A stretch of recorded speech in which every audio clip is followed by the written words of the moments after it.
sholat ada namanya niat, kita ingat mengucapkan niat adalah sunnah. Yang wajib adalah melintaskan niat di dalam hati.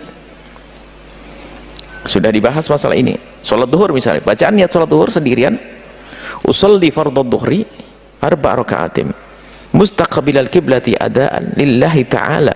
Ini kesempurnaan niat. Tapi ini usolli fardhu dhuhri arba' raka'atim mustaqbilal kiblati adaan lillahi ta'ala. Usolli fardhu dhuhri, aku melaksanakan fardhu duhur 4 rakaat dengan menghadap kiblat, adaan, ada bukan qadha, lillahi ta'ala, karena Allah ta'ala. Kemudian membaca takbir. Jadi ini belum niat yang sesungguhnya, muqaddimahnya niat. Sebab niat yang sesungguhnya adalah waktu dia mengucapkan Allahu Akbar, dan dia dalam Allahu Akbar harus melintaskan niat tersebut. Cuma niat tadi panjang, mungkin kalau melintaskan niat itu akan menjadikan orang was-was kadang. Maka yang boleh difahami dalam sholat fardu yang perlu dilintaskan hanya 3. Bermaksud melakukan niat, melakukan sholat, kemudian menyebut sholatnya, ya, dan menyebut kefarduannya. Sholli fardhu dhuhri, lintasan dak fardu Allah Allah Allah. Telapak tangannya atau masalah hadwa mangkibeh, lurus dengan pundaknya. Ini lurus dengan pundak. Ada yang Allahu Akbar begini, itu urusan. Yang jelas kita dalam mazhab Syafi'i sangat jelas mengangkat tangannya. Kalau untuk hadwa mangkibeh itu diperkirakan lurus dengan pundak ini begini. Diperkirakan jempol ini, tangan kan pasti ada turunnya ini. Jempol ini kan lebih tinggi. Nah, jempol ini adalah pas diperkirakan di ujung telinga yang lembut ini. Dan tidak harus pegang, sebagai orang Allahu Akbar. Tidak usah. Itu hanya perkiraan saja. Kalau sudah, sebab kupingnya orang semuanya di atas pundaknya dikit, kan gitu ya? Nggak ada kupingnya di sini, nggak? Maksudnya ini untuk ngukur para ulama. Sebab kalau sudah ini jemari ini lurus dengan telinga ini, maka pasti pas ininya lurus dengan pundak. Allah Akbar. Kemudian bacaan niat dalam sholat duhur, yang contohnya menjadi makmum, usolli fardhu dhuhri arba' raka'atin mustaqbilal kiblati adaan, ada ditambah makmuman karena aku menjadi makmum. Ini sudah kita pelajari waktu kita di surau-surau kecil di kampung kita. Luar biasa itu ilmu manfaat itu yang kita pelajari di kampung-kampung. Menyaksikan video ini, jangan lupa berselawat kepada baginda Nabi Muhammad sallallahu alaihi wa alihi wa sahbihi wasallam. Mengucapkan niat ketika mau sholat atau wudhu seperti nawaitu. Ini sudah pernah saya jelaskan teman-teman sekalian. Kalau kita kembali kepada hadis Nabi sallallahu alaihi wasallam, maka belum pernah ada pengucapan lafaz. Tidak pernah ada satupun hadis Nabi SAW yang berbunyi nawaitu shoma ghadin usolli fardhu salatid duhur nawaitul wudu. Ini tidak pernah ada lafaz hadisnya.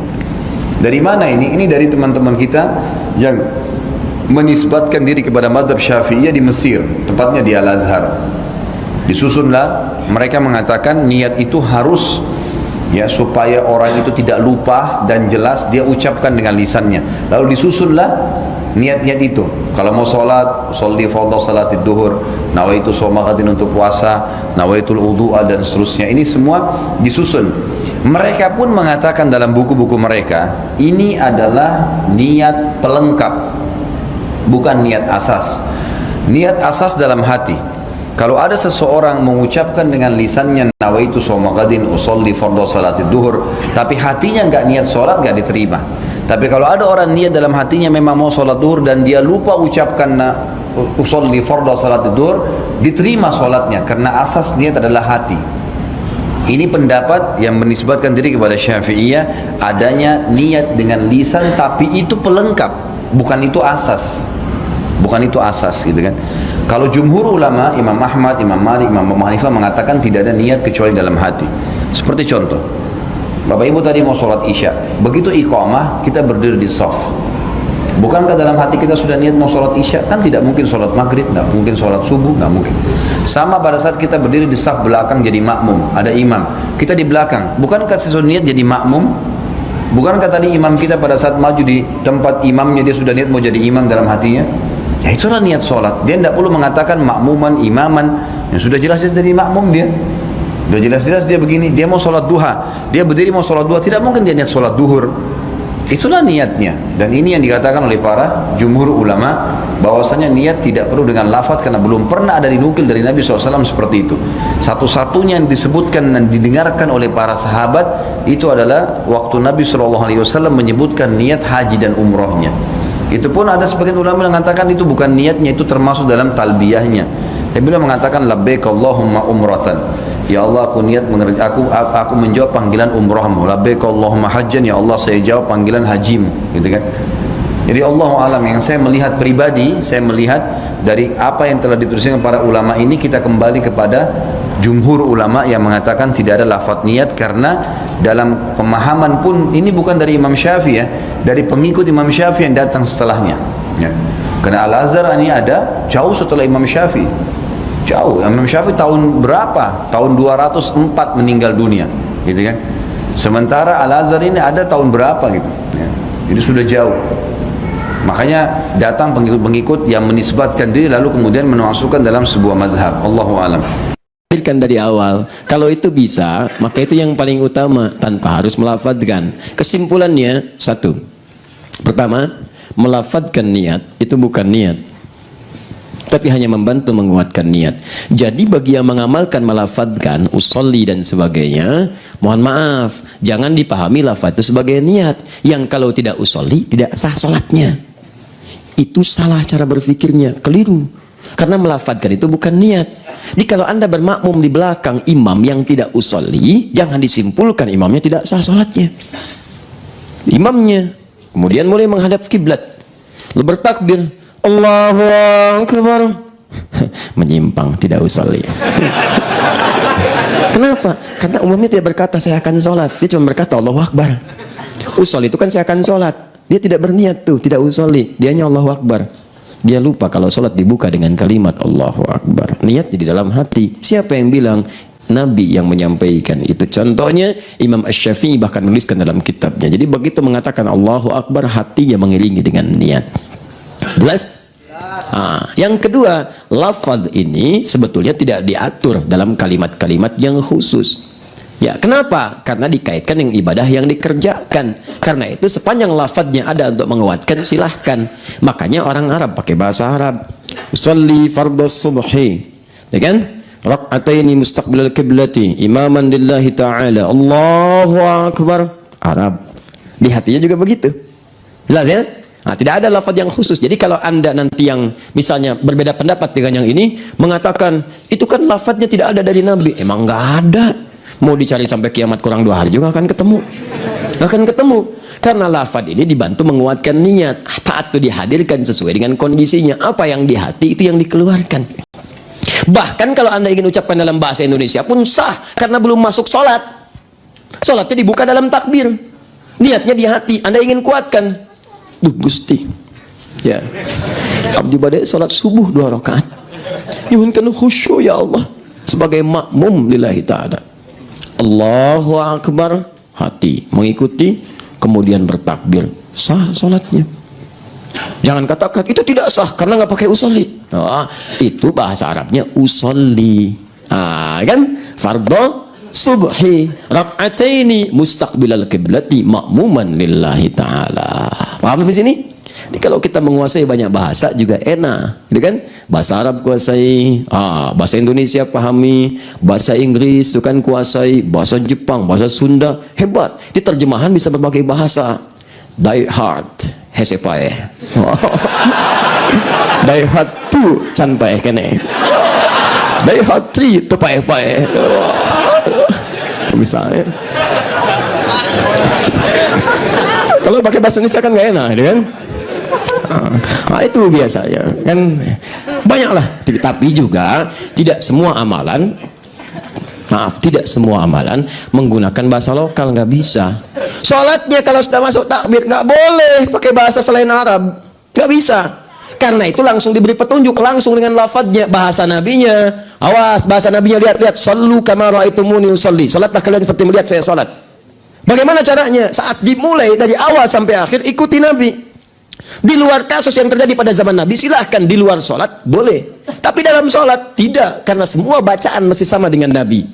Jangankan Anda mengucapkan dalam bahasa yang lain, diterjemahkan pun nggak boleh. Nggak boleh, awas. Sekarang banyak yang kreatif tuh, itu dosa tuh. Penerjemahnya orang sholatnya macam-macamnya.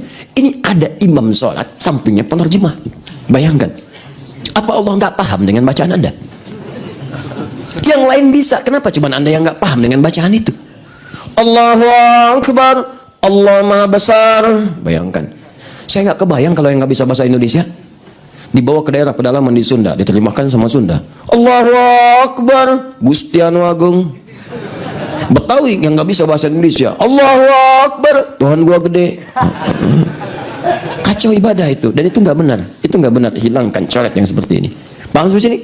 Nah, kesimpulan yang pertama, apakah melafadzkan niat bagian dari niat? Bukan. Melafadzkan niat itu bukan niat. Melafadzkan niat untuk menguatkan niat. Kalau tidak melafadzkan, apakah sah sholatnya? Sah sholatnya. Kalau tidak berniat tapi melafadzkan, apakah sah sholatnya? Mustahil. Bagaimana bisa melafadzkan kalau nggak ada niatnya?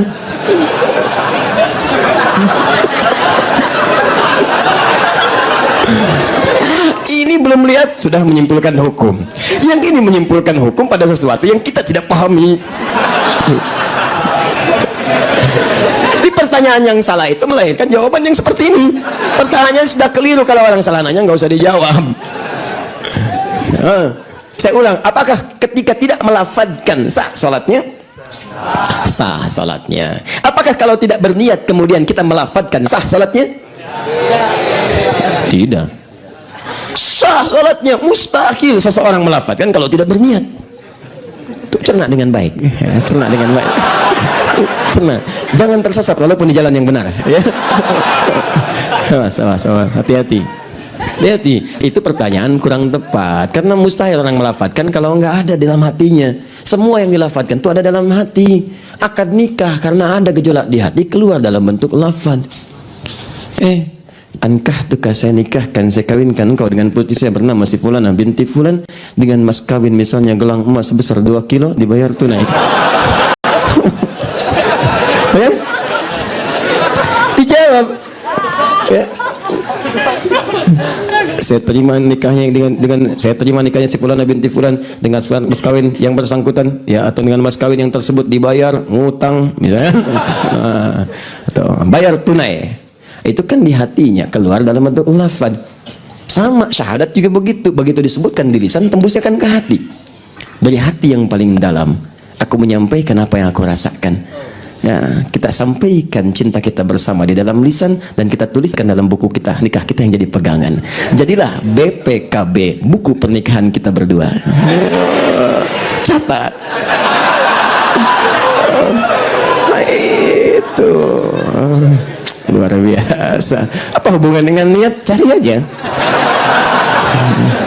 Kesimpulan satu. Kesimpulan yang kedua, apakah seorang kalau jadi imam dia tidak melafadzkan, boleh kita bermakmum di belakangnya? Boleh. Boleh kita protes? Ya, boleh aja kalau nanya, gitu kan? Boleh. Yang tidak boleh itu protes dengan cara kemudian menjelekkan atau yang lain.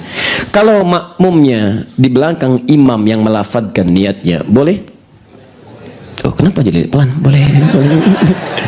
Imamnya melafadzkan sholli fardhu subhi rak'ataini mustaqbilal qiblati, ya, imaman lillahi ta'ala. Anda bermakmum di belakang, boleh tidak? Boleh. Apa yang salah? Apa yang salah? Ya, boleh, silakan. Anda beda pendapat, boleh. Tapi Anda mesti tahu yang beda pendapat dengan Anda pun punya dalil. Kita hormati dalilnya. Hormati dalilnya. Kalau Anda merasa saya nggak tentram Ustadz, belajar dulu supaya tentram. Dalam rangka belajar itu, sholatnya mungkin cari dulu di tempat lain dengan imam yang tidak melafadzkan. Setelah paham pelajarannya, silahkan kembali ke jalan yang benar. Jalan yang benar itu bukan makmum di belakang orang yang melafadzkan. Maksudnya kembali ke jalan yang benar dengan pemahaman yang benar. Kalau ada yang begini, dalilnya ada, tenang. Kalau yang begini dalilnya ada, tenang. Ya, zuhur imam dilafadzkan, tidak dilafadzkan, benar. Yang salah, yang tidak sholat atau sholat yang tidak berniat. Itu salah. Jelas? Kesimpulan pertama. Kesimpulan yang kedua, ada 3 pendapat tentang persoalan niat yang dilafadzkan ini. Yang pertama, itu mutlak membolehkannya dalam keadaan waswas atau bukan. Ini kelompok yang tadi kita sebutkan. Yang kedua, menolak secara mutlak, sampai tidak mengamalkannya karena dasar kekhawatiran kalau itu menyalahi apa yang Nabi ajarkan. Kemudian yang ketiga, itu dalilnya juga sudah ada. Yang ketiga adalah mengambil yang pertengahan. Kalau saya pribadi, saya condong yang ketiga ini. Tapi saya nggak bisa paksa antum. Kalau dalam fikih itu ada muqaranatul madzahib, perbandingan antara madhab. Kemudian diambil suara yang paling kuat, rajih. Nah, prosesnya disebut dengan tarjih. Mana yang paling kuat? Kalau saya pribadi, saya melihat ini yang paling kuat, bagian terakhir ini. Jadi, pertama, kembalikan dulu ke awal, ke dasar, tanpa harus melafadzkan. Jadi begitu kemudian antum amalkan. Nah, kalau ada perasaan kurang nyaman, rumuskan, praktek rumusan Qur'annya dipakai. Rasakan akan meninggal. Kemudian ta'awudz, baca 3 surah yang terakhir, mu'awadzat ats-tsalaats, 3 perlindungan, surah perlindungan, Al-Ikhlas, Al-Falaq, An-Nas. Itu dianjurkan, silahkan. Ya, bahkan Nabi katakan, bahkan Quran langsung ayatnya. Ya, fasta'iz billahi minasyaitonir rajim. Berlindung kepada Allah dari setan. Kalau ada waswas, awas. Fa imma yanzaghannaka minhum naz'un, kalau ada bisikan-bisikan yang membuat kita waswas susah, fasta'iz billah, berlindung kepada Allah. Bisa dengan ta'awudz, bisa dengan membaca surat perlindungan, bisa. Ya, silahkan. Antum misalnya baca ayat kursi boleh enggak? Kalau bagian dari perlindungan boleh minta. Mohon. Antum nggak bisa berdiri sambil duduk baca ayat kursi, ya belum juga kuat, lempar sekalian dengan kursinya, ya kan?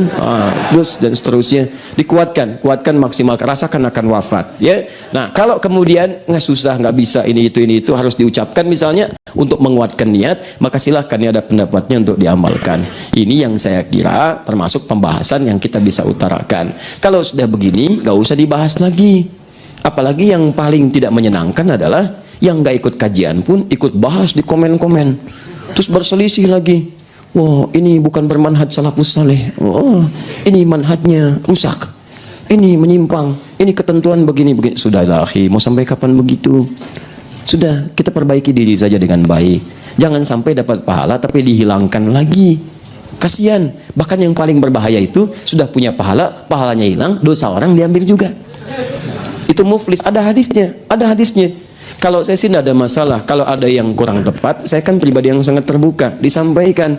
Sampaikan aja langsung. Saya perbaiki kalau memang itu keliru. Kalau dia bikin status mah nggak ada ujungnya. Kalau pengen diskusi, silahkan datang. Kalau cuma kesalahan disampaikan di jamaah Anda, tapi Anda nggak pengen diskusi, ya susah kalau begitu.